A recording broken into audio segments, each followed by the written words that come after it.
Not every NFL franchise enters the year on the same timeline. Sure, the end goal may be to win the Super Bowl, but a team like the Washington Commanders, which is led by rookie quarterback Jaden Daniels, was not expected to compete for a Super Bowl this year. However, other teams have high expectations entering the season and haven't exactly started the year on the right foot.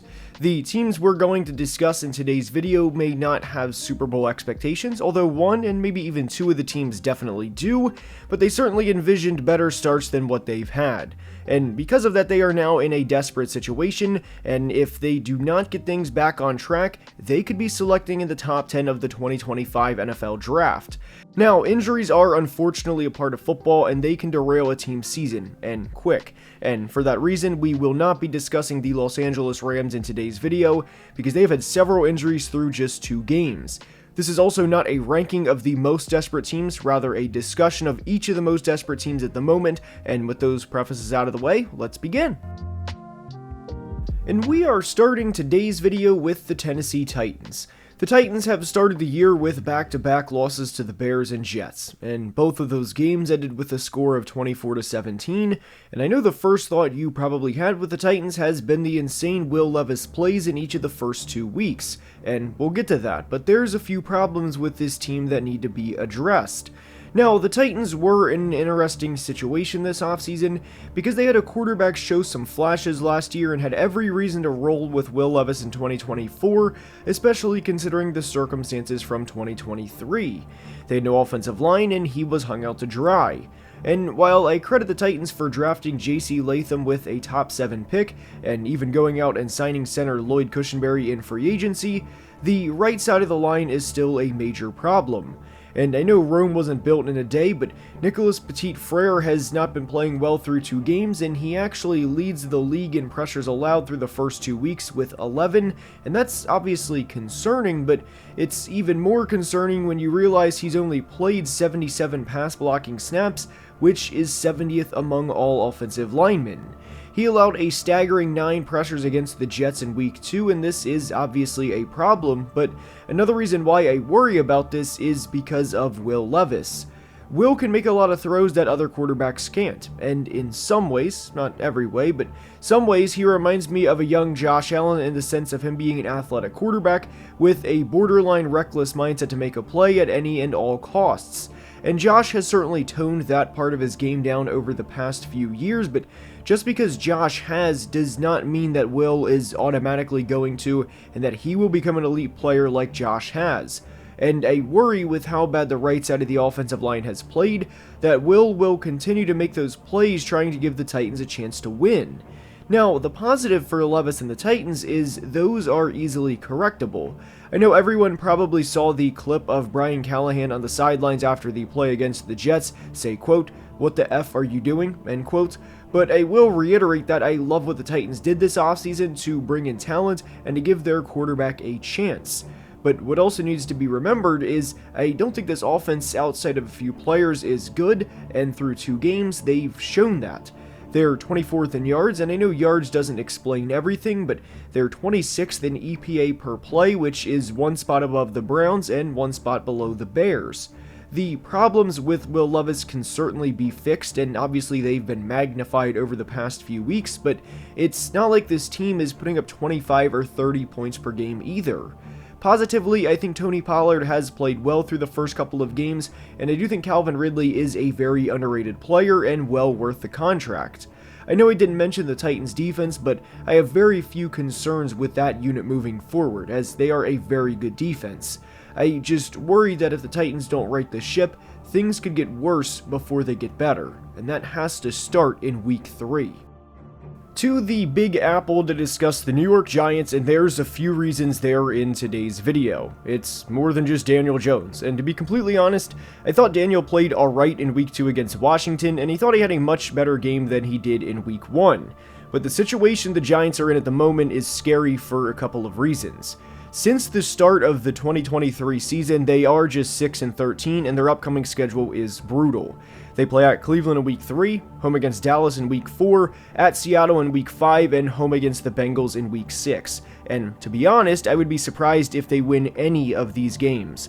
I think Cleveland's defense is really good, and maybe outside of a few plays to Malik Neighbors and a couple of Devin Singletary runs, it has the potential to be a long day for the Giants offense. And to go a little further into their schedule, I think Dallas is a flat-out better team, and the same applies to Seattle and Cincy too.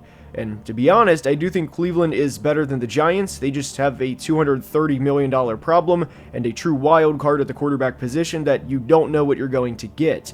But for the rest of the roster, the Browns are better than the Giants. So when you look at the Giants' upcoming schedule, truly, is it unreasonable to think this team starts 0-7 or even 1-7 through the first 8 games? And to me, the answer is no. But it's not just a talent discrepancy either with the New York Giants. It goes back to the first 2 selections of the Joe Schoen era, which were pass rusher Kayvon Thibodeaux and offensive tackle Evan Neal. Evan Neal has not played a snap in 2024, and there's a reason for that, and it's that he's not a good player. Kayvon Thibodeaux, on the other hand, to me, is a player that isn't very good, and I don't think he's technically refined at all. He went up against the Vikings tackle duo in Week 1 of Christian Darrisaw and Brian O'Neill, both of whom have made Pro Bowls in their career, and he registered a single pressure on 22 pass rushing snaps. And I understand they're a good tackle duo, but you were drafted number 5 overall. You're going to have to play good tackles, and that's a part of the job. Not only has Kayvon and Evan Neal both been disappointing, but I will stand by the fact that I think Brian Daboll is a really good offensive mind and that he is in a failing situation.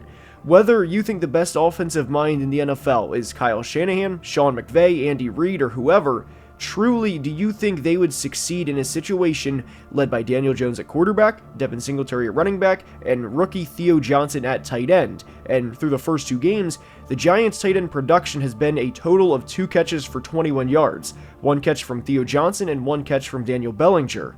Malik Neighbors is obviously a bright spot on this team, and so is Dexter Lawrence on the defensive side of the ball, but they can only do so much. And I really think this team is going to be selecting in the top 5 of the 2025 NFL Draft. And this upcoming quarterback is nowhere near where the 2024 class was, and we've seen how much they've struggled right out of the gate. The Giants do not have a lot of talent on their roster, and I think Brian Daboll and Joe Schoen are sitting ducks, and I would be pretty surprised if they're not gone at season's end. Down I-95 to Jacksonville to discuss a plethora of issues, and for the Jags, this is more than just an 0-2 start to the year. This is years of frustration and lack of achieving anything really outside of one of the biggest collapses in NFL history, and I think because Jacksonville is not a New York or a Chicago or a major media market, that they kind of get both forgotten about and left out a lot of criticism that this team should regularly face. Doug Peterson did a great job during the back half of the 2022 season. The Jags played well down the stretch and went from 3-7 to 9-8 with a division title, but what I think needs contextualized within the 2022 division race is, yes, they beat the Titans in Week 18 to secure the AFC South, the lone division title in Trevor Lawrence's career, and I would be absolutely shocked if they win the South this year, but the point is, the quarterbacks in the South in 2022 were Trevor, Matt Ryan for the Colts, Ryan Tannehill before he got hurt, and the legend himself, Davis Mills. And if you do not remember, in the 2022 Week 18 game, the quarterback matchup was Trevor Lawrence versus Josh Dobbs. Now, the Jags had a chance to take over the AFC South for several years to come, and they failed, miserably might I add. I legitimately think there is only one general manager in the NFL that would have taken Trayvon Walker over Aiden Hutchinson, and that's Trent Baalke. Hutchinson is one of the best pass rushers in the league and was just one of 2 players to have over 100 pressures last year, and the other was Micah Parsons, and this is one of just several mistakes the Jags have made over the past few years. Excluding 2021 because there's far too much to break down with that specific season, but we're in year 4 of the Trevor Lawrence era, and his leading receiver after 2 weeks are Brian Thomas Jr., who I think will be a stud, and he is definitely not a part of the problem, Gabe Davis, Brenton Strange, and Christian Kirk. And the thing with the Jags is they're not a bad team, and you would not confuse them with some of the other cellar dwellers across the league, but we all know the answer to this question, and the question is, do you trust this team to go into any of the true contending team stadiums with the season on the line and win? And the answer is a resounding no. I also think the Jags have other problems, and I think they have a potential draft disappointment on their hands in Anton Harrison, who was their first-round pick last year. Trevor Lawrence isn't a perfect player, but with the situation around him, correct me if you've heard this before, is terrible. There's going to be splash plays throughout the 2024 season, like the big plays we've already seen from Brian Thomas, and praise where it's due. I think Thomas will be a very good player for a long time, and the current all-time leading receiving records in Jacksonville outside of Jimmy Smith are not a whole lot, and if BTJ has over 4,500 career receiving yards, he'll be top 3 all-time in Jags history, and if he stays healthy, I think he will finish top 3 when it's all said and done. But for the rest of this team, outside of a few players, this situation stinks. Drops from Trevor Lawrence has always been a problem, and what do you know? It's already been a problem to start the 2024 season. The Jags' next 2 games are at Buffalo and at Houston, and just being honest, I think this team starts 0-4. And I don't think Jacksonville will finish the year 10-3 in their final 13 games to potentially get them into the playoffs. And because of this, I think Doug Peterson is on the hot seat. So Clint Kubiak, if you're watching, consider checking out the real estate market in northeastern Florida.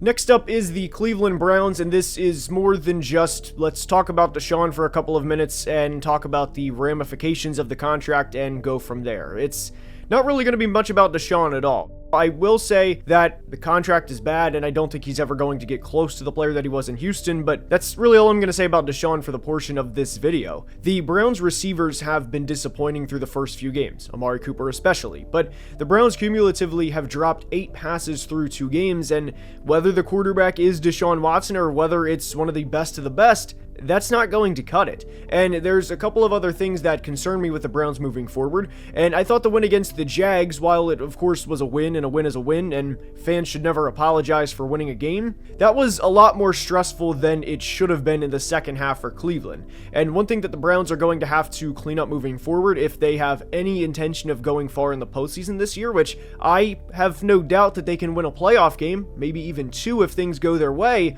but guys, they have committed 24 penalties in 2 games. Not that the games have had 24 penalties and they've committed 12 and the other opponents have committed 12. No, Cleveland has committed 24 penalties, and that is awful. Now, if you go into Baltimore and you play the Ravens and you commit 12 penalties and have over 100 yards in penalties, you're going to lose that game 90% of the time. The same thing applies if you're going into Cincinnati. But the thing with the Browns is I really love this defense, and when this defense is on, they can hang with anybody. And we saw that last year when they beat the Bengals by 21 points in week 1, and granted they ended up losing to the Bengals in week 18, although that was not really a starters game. It was Jeff Driscoll versus Jake Browning, and AJ McCarron even came in for the Bengals in week 18. But the point is Cleveland's defense will keep them in a lot of games, but 24 penalties in 2 games is going to take you out of a lot of games. And another reason why I included Cleveland is because this is truly a now or never year. And this, again, has nothing to do with Deshaun. But when you look at the guys in this roster, you know, the Joel Bitonio, the Wyatt Tellers, the Za'Darius, the Amari Coopers. I mean, Amari's 30, Za'Darius just turned 32, Joel's going to turn 33 soon, and Wyatt's going to turn 30 as well. These guys are on the back half of their careers, especially Joel and Za'Darius Smith. They've been in the league a long time. And even Amari was a first-round pick back in 2015, so if you go from 2015 to now, I would be surprised if in another 9 years if Amari Cooper's still playing in the year 2033. So when you factor all of these things in, forget the Deshaun contract, that I'm not really worried about that at this specific moment in time. This is it for a lot of these guys. They're not getting younger. You know, Za'Darius probably at the age of 33 next year probably isn't going to play like he's 28, and the same thing applies to Joel Bitonio and Wyatt Teller. Sure, you may get another year or 2 of solid play, but when you factor in that it is, you know, the last of elite play from all of these guys, this kind of all goes into why the Browns are in a desperate situation, because it's now or never. There's not going to be a 2025 Browns or a 2026 Browns that's probably going to be close to as talented as this roster. And one thing that I also do worry about is Denzel Ward is 27, and corners do not age gracefully. They usually have one solid, good final year, and then they usually hit a cliff. Now, I'm not suggesting that that is 100% going to be the case for Denzel, but the downfall will probably come at some point, whether it's in 25, whether it's in 26, and I know 27 years old isn't the same as 32 or 33, and that Denzel was a multiple-time Pro Bowler in his prime, but you have to factor in that that's probably going to come at some point too. So when you factor all of these things in, and then of course now if you want to talk about the Deshaun situation and the quarterback situation, you have a head coach that if he doesn't get a playoff win this year, what's the future of Kevin Stefanski? I mean, are they going to continue to roll with him despite having one playoff win one time? And I know there's been a lot of things thrown at Kevin Stefanski over the course of his Browns career, but what is the future of Kevin Stefanski with the Browns? And again, there were so many things that have happened over the past few years that are out of his control, but what would the Browns do in that situation? Personally, I think they should keep Stefanski. I'm simply bringing up a point of conversation. I think it would be idiotic to let Kevin Stefanski go, but when you factor all of those things in, the point for the Browns is you have to go. Your next 3 games are against the Giants, Raiders, and Commanders. And sure, it's not going to be easy to win, especially in Vegas. And I'm not saying that the Browns are going to start out 4-1, but when the other AFC North teams, the teams that are expected to compete for a Super Bowl and the Bengals and Ravens start out the way they did, you have to have your foot on the throttle and you have to go now. And it's a desperate situation because of that. Because if they don't, then does it matter if Cleveland goes 9-8 and they have a good defense? No, they're going for playoff wins. The Eagles also concern me, and it's due to the coaching staff rather than the roster. I think the roster is one of the most talented in the NFL, and I know there's a couple of concerns with Bryce Huff as he's been a complete free agent bust through the first few weeks, but I still think the Eagles will be fine as long as Nick Sirianni doesn't get in the way, and that may be a tall ask. But there was a tweet from Jeff Kerr from CBS after the game that said, Reed Blankenship said Jalen Hurts spoke in the locker room post-game. No coach said a word. Quote, "We're a player-led team at the end of the day. We know what we did is on us." End quote. To me, that is a major red flag because of a power discrepancy within the team. I mean, what does Nick Sirianni do if he's not addressing the team? And obviously we know he's not calling plays because Kellen Moore and Vic Fangio do that. Now, Vic Fangio at the end of the game playing the prevent, and to me, prevent prevents wins, and they had a 6-point lead. They should have been more aggressive, and that's a whole nother completely different discussion. But the Eagles concern me, and they have to win at least 2 of their next 3 games to really get back on track. But the Eagles are more of a coaching thing rather than a roster talent thing. I think they're completely fine in terms of the players they have on the roster, but Nick Sirianni, I think, is definitely on the hot seat as well. But that's all I have for today's video. I hope you enjoyed, and if you did, please like and subscribe, as only about 30% of people watching are subscribed and helps the channel tremendously. Until next time, please be safe and have a great day. Love you guys.